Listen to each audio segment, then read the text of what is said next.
I did endorse Bernie Sanders.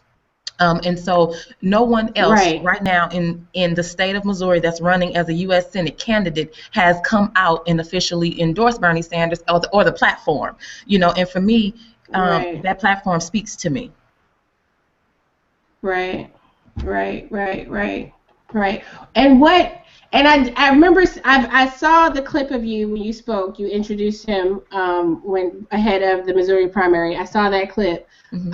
What was it though about? And I read the press, the article and stuff. But what was it about? Because we hear so much, right? Bernie doesn't appeal to black people. Bernie can't do this. What is it though about his, considering your own background, what you've experienced and stuff, what you stand for? What is it about the Bernie Sanders platform though that appealed to you, that made that seem like the way for you to go?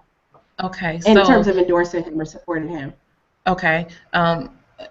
First, I'm all about the root of what I'm doing is a love of humanity, regardless of who you are, regardless of who you are, what you've done, what you're still doing, what I think is right or wrong. Just loving humanity. I think that that's what's missing in the United States Senate right now, is people that just start off with a love, letting that be the prerequisite for the position, So Right. and so with that comes genuineness. With that comes humility, Right. and so to me, that's what spoke first about him. Because when you look through the history of the things that he said, the things that he's done, it's been consistent.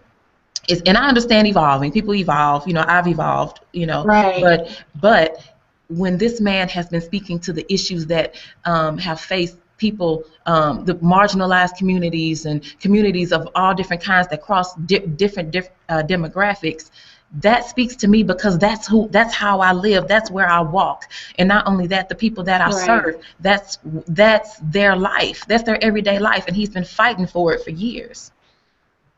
Right. Right. Right.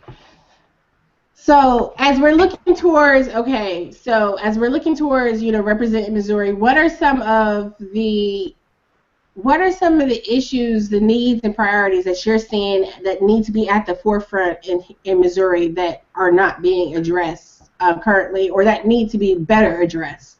Okay. Well, for one, Missouri. Well, let me start with St. Louis. St. Louis is number one on the FBI's crime list. We're number one. We're number one in homicide rate across the country. Kansas City, I think, is 12 or something like that. Missouri has a D rating in education. We are the most unbanked community in the country. We have more check cashing places than we have. Seems like almost anything. Well, what I was told was we have more check cashing places than we have McDonald's. In our state, we have so many. We have more people in this state than any other state that do not have bank accounts. So all of those things seem to tie in. They tie into each other. I think that you can't address and in poverty is such a big issue, but you can't address our education system without addressing the poverty, and you can't address the poverty without addressing the education system, and then you can't address either one of those and leave out the criminal justice system. So I think all of those are tied in, and tied in with that is the school to prison pipeline. Missouri was number one for school suspensions for elementary students. It's like 27% of the black elementary students in this state have been suspended from school. And so with all of those things being the forefront of what some of the problems that we're facing, who is really there to speak to those issues? And it's not just those issues, but those are some of the first things that I'll be addressing.